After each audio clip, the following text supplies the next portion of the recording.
कहानी का सरनामा है बाबा गजियाणिया। बाबे का नानका पिंड गजियाणा सी। वो जम्मिया भी उत्थे ही सी। मावां अक्सर पेकियां दी व्यम कटदियां ने, पर बाबा जम्मण पिछों वाहवा चोखा चिर गजियाणे रहा। अपने पिंड जदों मुड़िया तां नसन भजन जोगा हो गया सी। इन्ना चिर उहदे नानके रहण दी वजह इहो ही सी भी उहदा प्यो जिहड़ा आप भी नामी ग्रामी चोर सी, चोरी दे एक मुकदमे विच बज गया। जिन्ना चिर ਉਹ ਜੇਲੇ ਰਿਹਾ, बाबे ਦੀ मां ਨੂੰ ਸਹੁਰਿਆਂ ਵੱਲੋਂ ਲੈਣ ਕੋਈ ਨਾ ਗਿਆ। ਉਹ ਜੇਲੋਂ ਛੁੱਟਿਆ ਤੇ ਸਿੱਧਾ ਸਹੁਰਿਆਂ ਦੇ ਪੁੱਜਿਆ। ਇੰਜੇ ਦੋਵੇਂ ਮਾਂ ਪੁੱਤਰ ਆਪਣੇ ਘਰ ਮੁੜੇ। ਗਜਿਆਣੇ 'ਚ ਜੰਮਣ ਤੇ ਫਿਰ ਉੱਥੇ ਹੀ ਵੱਡਾ ਹੋਣ ਪਾਰੋਂ ਬਾਬੇ ਦਾ ਪਿਓ ਉਹਨੂੰ ਗਜਿਆਣੀਆਂ ਆਖ ਕੇ ਕੁਆਂਦਾ ਬੁਲਾਉਂਦਾ। ਇੱਥੋਂ ਹੀ ਗਜਿਆਣੀਆਂ ਉਹਦੇ ਨਾਂ ਦਾ ਅਨਿਖੜਵਾਂ ਅੰਗ ਬਣ ਗਿਆ। ਚੋਰੀ ਦਾ ਕਸਬ ਬਾਬੇ ਨੇ ਆਪਣੇ ਪਿਓ ਤੋਂ ਸਿੱਖਿਆ। ਝੁੱਗਾ ਭੰਨਣ, ਮਾਲ ਡੰਗਰ ਕੱਢਣ ਦੇ ਜਿੰਨੇ ਵੀ ਗੁਰ ਸਨ ਉਹਨੂੰ ਪਿਓ ਨੇ ਹੀ ਦੱਸੇ।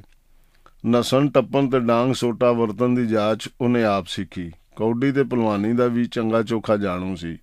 ਆਂਦੇ ਨੇ ਕੌਡੀ ਵਿੱਚ ਹੱਥ ਲਾਉਂਦਿਆਂ ਸਾਰ ਉਹਦੇ 'ਚ ਬਿਜਲੀ ਭਰੀ ਜਾਂਦੀ ਸੀ ਤੇ ਫਿਰ ਉਹ ਇੰਜ ਛੂਟ ਵੱਟਦਾ ਸੀ ਕਿ ਖਿਡਾਰ ਤਾਂ ਇੱਕ ਪਾਸੇ ਰਿਹਾ, ਹਵਾ ਵੀ ਉਹਨੂੰ ਤੱਕਦੀ ਰਹਿ ਜਾਂਦੀ ਹੁੰਦੀ ਸੀ।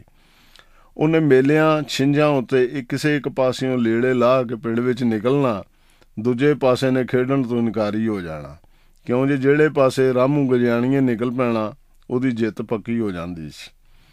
ਭਲਵਾਨੀ ਉਹਨੇ ਚੋਖਾ ਚਿਰ ਨਾ ਕੀਤੀ, ਪਰ ਦੱਸਣ ਵਾਲੇ ਦੱਸਦੇ ਨੇ ਉਹਦੇ ਨਾਲ ਦਾ ਭਲਵਾਨ ਵੀ ਪੂਰੇ ਇਲਾਕੇ ਵਿੱਚ ਕੋਈ ਨਹੀਂ ਸੀ। ਪਹਿਲਾਂ ਤੇ ਬਾਬਾ ਆਪਣੇ ਪਿਓ ਨਾਲ ਹੀ ਰਲ ਕੇ ਚੋਰੀ ਕਰਦਾ, ਫਿਰ ਉਹਦੇ ਤੋਂ ਵੱਖਰਾ ਜਾਣ ਲੱਗ ਪਿਆ ਤੇ ਛੇਤੀ ਉਹਦੀਆਂ ਧੁੰਮਾਂ ਪਿਓ ਤੋਂ ਵਧੇਰੀਆਂ ਹੋ ਗਈਆਂ। ਚੋਰੀ ਦੇ ਕਸਬ ਨੂੰ ਉਹ ਹੋਰਨਾਂ ਚੋਰਾਂ ਤੋਂ ਵੱਖਰਾ ਹੀ ਲੈਂਦਾ ਸੀ। ਕੰਮ ਤੇ ਜਾਣ ਤੋਂ 2-4 ਦਿਨ ਅਗਦੋਂ ਉਹ ਚਿੱਲੇ 'ਚ ਪੈ ਜਾਂਦਾ। ਨਾ ਕਿਸੇ ਨਾਲ ਗੱਲ ਕਰਦਾ, ਨਾ ਕਿਸੇ ਨਾਲ ਬਹਿੰਦਾ। ਬਸ ਚੁੱਪ ਚਾਣ ਜਾਂ ਤੇ ਅੰਦਰ ਕੋਠੇ 'ਚ ਬੈਠਾ ਰਹਿੰਦਾ ਤੇ ਜਾਂ ਫਿਰ ਪਿੰਡੋਂ ਦਰਵਾੜਿਆਂ ਨਿਕਲ ਕੇ ਕਿਸੇ ਸੁੰਝੀ ਥਾਵੇਂ ਲੰਮਿਆਂ ਪਿਆ ਕਿੰਨਾ ਚਿਰ ਅਸਮਾਨ ਵੱਲ ਤੱਕਦਾ ਰਹਿੰਦਾ। ਕਦੀ ਵਿੱਚ ਉਹਦੇ ਬੁੱਲ ਵੀ ਹਿੱਲਣ ਲੱਗ ਪੈਂਦੇ, ਜਿਵੇਂ ਕੁਝ ਪੜ੍ਹਦਾ ਪਿਆ ਹੋਵੇ। ਉਹ ਕੀ ਪੜ੍ਹਦਾ ਸੀ ਤੇ ਕਿਹੜੇ ਖਿਆਲਾਂ 'ਚ ਗੁਆਚਾ ਰਹਿੰਦਾ ਸੀ, ਇਸ ਬਾਰੇ ਉਹਨੇ ਕਦੀ ਵੀ ਕਿਸੇ ਨੂੰ ਭੋਗ ਨਹੀਂ ਸੀ ਪੈਣ ਦਿੱਤਾ। ਫਿਰ ਉਹਦੇ ਕਸਬ ਉੱਤੇ ਨਿਕਲਣ ਦੀ ਰਾਤ ਆ ਜਾਂਦੀ।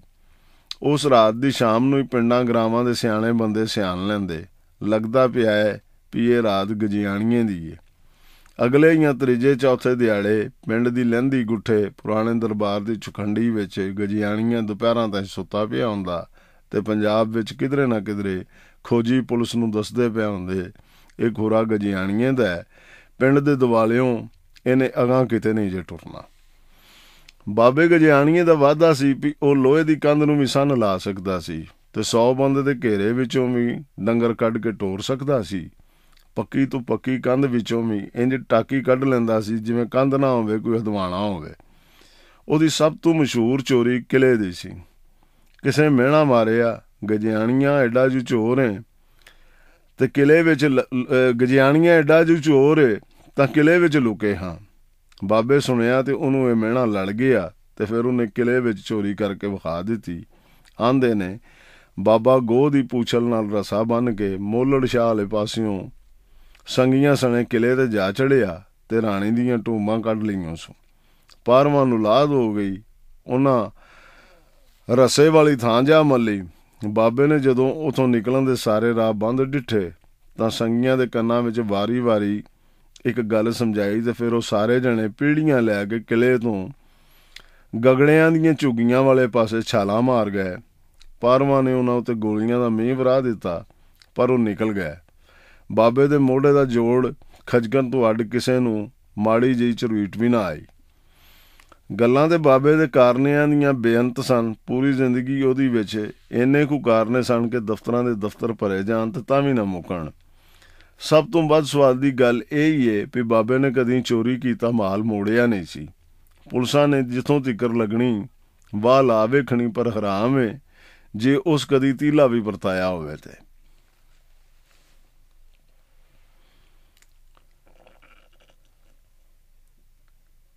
ਬਾਬੇ ਨੇ ਹੁਣ ਵੀ ਸੰਗ ਜੋੜਿਆ ਹੋਇਆ ਸੀ। ਜਦੋਂ ਭੁੱਖਾ ਨੰਗਾ ਹੋਣ ਲੱਗਦਾ ਕਿਸੇ ਨਾ ਕਿਸੇ ਲਾਮ ਨੂੰ ਮੂੰਹ ਕਰ ਜਾਂਦਾ।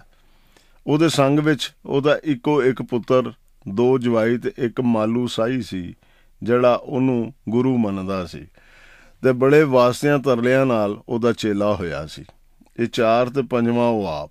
6ਵਾਂ ਬੰਦਾ ਰਾਤ ਦੇ ਹਨੇਰਿਆਂ ਵਿੱਚ ਕਦੀ ਉਹਦੇ ਨਾਲ ਨਹੀਂ ਸੀ ਹੁੰਦਾ। ਬਾਬੇ ਨੇ ਇਹਨਾਂ 4 ਨੂੰ ਆਪੋ ਆਪਣੀ ਥਾਂ ਕਸਬ ਦਾ ਚੰਗਾ ਵਜ਼ਰੀ ਕਰ ਦਿੱਤਾ ਹੋਇਆ ਸੀ।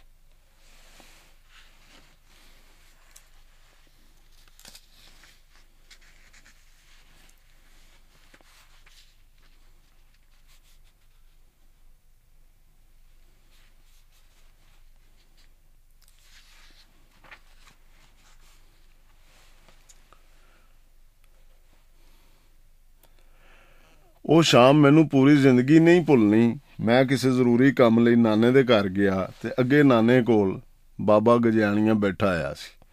ਮੈਂ ਸਲਾਮ ਆਖਿਆ ਤੇ ਬੈਠਿਆਂ ਬੈਠੇ ਮੇਰੇ ਸਿਰ ਉੱਤੇ ਪਿਆਰ ਦਿੱਤੋ ਸੋ। ਮੇਰਾ ਖਿਆਲ ਸੀ ਵੀ ਉਹ ਮੈਨੂੰ ਪਹਿਲੇ ਵਾਂਗ ਹਿੱਕ ਨਾਲ ਲਾ ਕੇ ਕੁੱਟ ਲਵੇਗਾ ਤੇ ਆਖੇਗਾ, ਲੈ ਵੀ ਗੋਪੇ ਰਾਵਾ, ਦੋਤਰਾ ਤੇ ਆਪਣਾ ਸ਼ੀਂ ਬਣਿਆ ਪਿਆ। ਪਰ ਉਹਨੇ ਇਹੋ ਜਿਹੀ ਕੋਈ ਗੱਲ ਵਾਤੋਂ ਨਾ ਕੱਢੀ, ਸਗੋਂ ਚੁੱਪ ਜਿਹਾ ਹੋ ਗਿਆ, ਜਿਵੇਂ ਮੈਨੂੰ ਵੇਖ ਕੇ ਉਹ ਰਾਜ਼ੀ ਨਾ ਹੋਇਆ ਹੋਵੇ। ਉਂਝ ਵੀ ਉਹ ਕੁਝ ਹਿਰਖਿਆ ਵਿਖਾਲੀ ਦਿੰਦਾ ਪਿਆ ਸੀ।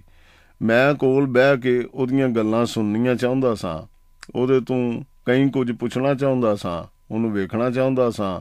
ਪਰ ਉਹ ਤੇ ਮੇਰਾ ਨਾਨਾ ਦੋਵੇਂ ਕਿਸੇ ਡੂੰਘੇ ਵਹਿਣ ਵਿੱਚ ਡੁੱਬੇ ਹੋਏ ਸਨ। ਉਸ ਸ਼ਾਮ ਬਾਬਾ ਮੇਰੇ ਖਿਆਲ ਤੋਂ ਕਿਤੇ ਚੋਖਾ ਵਡੇਰਾ ਵੀ ਨਜ਼ਰੀ ਪੈਂਦਾ ਸੀ। ਕਾਲੂ ਪੁੱਤਰ, ਉੱਧਰ ਬਹੁ ਆਪਣੀ ਨਾਨੀ ਕੋਲ। ਓੜਕ ਨਾਨੇ ਨੇ ਮੈਨੂੰ ਆਖ ਹੀ ਦਿੱਤਾ। ਬਾਬਾ ਗਜਿਆਣੀਆਂ ਮੇਰੇ ਪ੍ਰੇਰੇ ਹੋਣ ਪਿੱਛੋਂ ਵਾਹਵਾ ਝਟਕੂ ਹੋਰ ਬੈਠਾ, ਮੇਰੇ ਨਾਨੇ ਨਾਲ ਸਿਰ ਜੋੜੀ ਤੇ ਫਿਰ ਨਾਨੀ ਨੂੰ ਸਲਾਮ ਤੇ ਮੇਰੇ ਸਿਰ ਉੱਤੇ ਸੁੱਕੇ ਜਿਹੇ ਹੱਥ ਨਾਲ ਪਿਆਰ ਦਿੰਦਾ ਟੁਰ ਗਿਆ। ਨਾਨੀ ਦੀਆਂ ਗੱਲਾਂ ਵਿੱਚੋਂ ਪਤਾ ਲੱਗਾ ਬਾਬੇ ਦੀ ਨਿੱਕੀ ਧੀ ਉਹਦੇ ਸ਼ਾਗਿਰਦ ਚੋਰ ਸਾਈ ਨਾਲ ਨਿਕਲ ਗਈ ਹੈ। ਬਾਬੇ ਨੇ ਦੋਵਾਂ ਪਿੱਛੇ ਬੰਦੇ ਲਾਏ ਨੇ, ਅਜੇ ਦੋਵਾਂ ਦਾ ਕੁਝ ਪਤਾ ਨਹੀਂ ਪਿਆ ਲੱਗਦਾ। ਬਾਬਾ ਰੌਹ ਤੇ ਹਿਰਖ ਨਾਲ ਅੰਨਾ ਹੋਇਆ ਪਿਆ।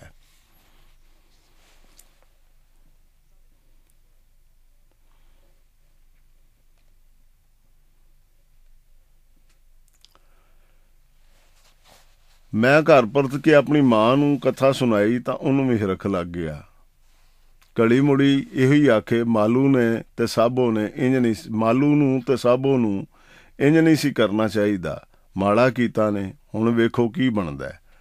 ਚਾਚੇ ਤੂੰ ਕਿੰਨਾ ਕੁ ਚਿਰ ਲੁਕੇ ਰਹਿਣਗੇ, ਉਹਨੇ ਤੇ ਇਹਨਾਂ ਨੂੰ ਧੁਰ ਜ਼ਮੀਨ ਵਿੱਚੋਂ ਵੀ ਕੱਢ ਲੈਣਾ। ਓੜਕ ਉਹੀ ਹੋਇਆ।